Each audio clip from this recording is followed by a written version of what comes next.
Hello दोस्तों, मैं हूं नवीन जोशी। स्वागत है आप सभी का। आज हम इस टॉपिक पे चर्चा करने वाले हैं कि क्या UPSC engineering services examination, GATE या किसी भी और कॉम्पिटिटिव एग्जामिनेशन के लिए क्या कोचिंग करना ज़रूरी है। दोस्तों, कोई किसी भी एस्पायरेंट के लाइफ में एक समय ऐसा आता है कि जब वो सोचता है कि मुझे कौन सी कोचिंग ज्वाइन करनी चाहिए या कोचिंग मेरे लिए सही है या नहीं। तो इन्हीं बातों का हम विश्लेषण करेंगे अपने आज की वीडियो में। तो दोस्तों, पहले मैं बताना चाहूँगा कि जब भी आप कोचिंग इंस्टीट्यूट का सिलेक्शन करते हैं, किसी भी कोचिंग इंस्टीट्यूट में आप जाने की सोचते हैं, तो आपको किन बातों का ध्यान रखना चाहिए, किन पैरामीटर्स में आपको विचार करना चाहिए।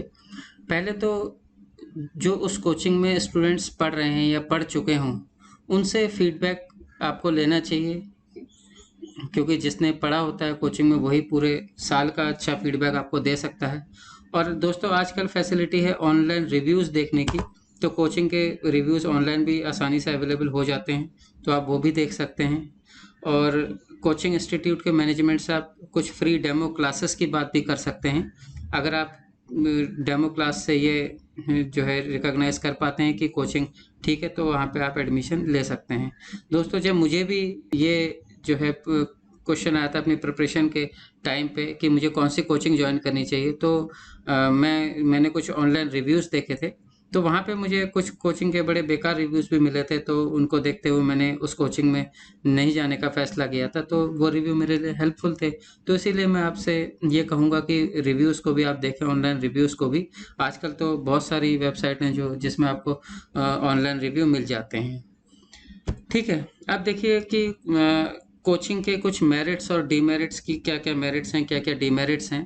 पहली बात तो हम मेरिट्स पे बात कर लेते हैं कि आपको जो कंटेंट्स है, वो एक जगह पे आपको मिल जाता है कोचिंग में।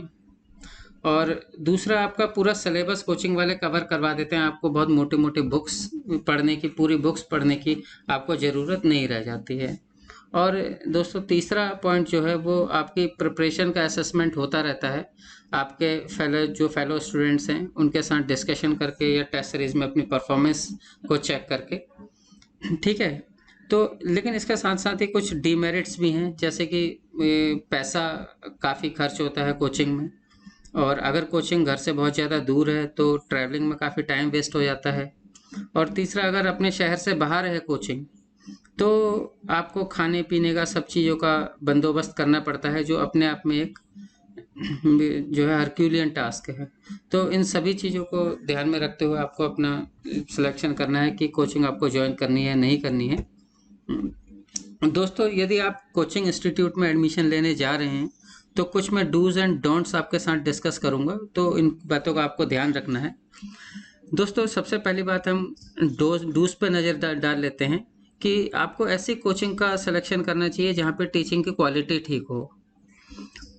और दूसरा पॉइंट कि आपको हमेशा कोचिंग क्लास में जाना है पिछली वाली क्लास का रिवीजन करके। तीसरा पॉइंट, अपनी सेल्फ स्टडी के लिए आपको टाइम रखना है।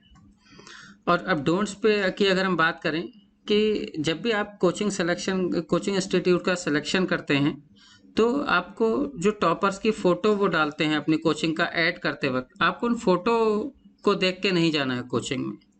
अभी मैं अपनी स्टोरी भी आपके साथ शेयर करूंगा कि क्या हुआ था। और आपको दूसरा पॉइंट जो है, आपको कभी भी वहाँ की फैकल्टी को अननेसेसरी क्वेश्चन पूछ के, इररिलेवेंट क्वेश्चन पूछ के टेस्ट नहीं करना है। आपका मेन टारगेट होना चाहिए अपना एग्जामिनेशन में सिलेक्शन होना। ठीक है। और तीसरा पॉइंट, आपको किसी भी टॉपिक पे अननेसेसरी रिसर्च नहीं करनी है। जो कि लेस इंपॉर्टेंट टॉपिक है या इंपॉर्टेंट नहीं है, उन पे रिसर्च करके अपना टाइम वेस्ट नहीं करना है, क्योंकि दोस्तों आपके पास टाइम कम है और आपका मेन ऑब्जेक्टिव होना चाहिए सिलेक्शन। तो दोस्तों, मैंने ये जो सारे पॉइंट आपको बताया, अब मैं अपनी स्टोरी आपके साथ डिस्कस कर रहा हूँ कि दोस्तों, मैंने भी एक कोचिंग इंस्टीट्यूट में एडमिशन लिया था। मुझे वीकेंड क्लास करनी थी। तो वहाँ जाकर मैंने देखा कि बरसात का टाइम था, क्लास के अंदर पानी भर जा रहा है और फैकल्टी की जो क्वालिटी थी, मुझे 3-4 क्लासेस अटेंड करके लगा कि इनसे अच्छा तो मैं ही पढ़ा सकता हूँ। तो हालांकि मेरी फीस उस समय थी, जो मुझे याद आ रहा है, 32,000 के आसपास थी। तो मैं 5,000 डिपॉजिट भी कर चुका था। तो दोस्तों मेरे दिमाग में ये आया कि यदि मैं यहीं पे कंटिन्यू करता हूँ तो मेरा टाइम भी वेस्ट होगा, पैसा भी वेस्ट होगा। तो मैंने उन 5000 की परवाह नहीं की और मैं जो है मैंने उस कोचिंग को छोड़ दिया। फिर मैंने एक दूसरी कोचिंग ज्वाइन की जहाँ से मैंने अपनी प्रिपरेशन करी। दोस्तों इस वीडियो में मेरा किसी भी कोचिंग को का जो है प्रचार करना या दुष्प्रचार करना उद्देश्य नहीं है। और जो मैंने आपको ये बताया कि आपको टॉपर्स की फ़ोटो के पीछे नहीं भागना है, ऐसे ही हुआ था मेरे साथ जब मेरा सिलेक्शन हो गया था। तो जहाँ मैंने कोचिंग नहीं भी की थी उन्होंने मेरी फ़ोटो लगा दी थी। तो मैंने उनको फ़ोन करके बोला तो उन्होंने कहा था हम आपसे बात कर लेंगे, ये कर लेंगे। तो मैंने कहा नहीं, मैं किसी भी एस्पायरेंट को चीट नहीं कर सकता, उसे मिसगाइड नहीं कर सकता। आप प्लीज़ मेरी फ़ोटो हटा लीजिए।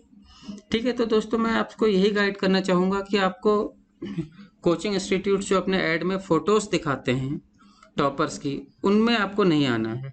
आपको क्वालिटी देखनी है और तभी आपको कोचिंग का सिलेक्शन करना है।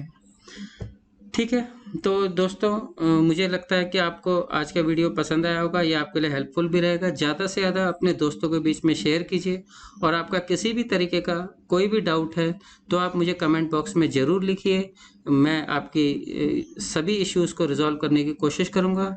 Good luck, get well prepared. Thank you.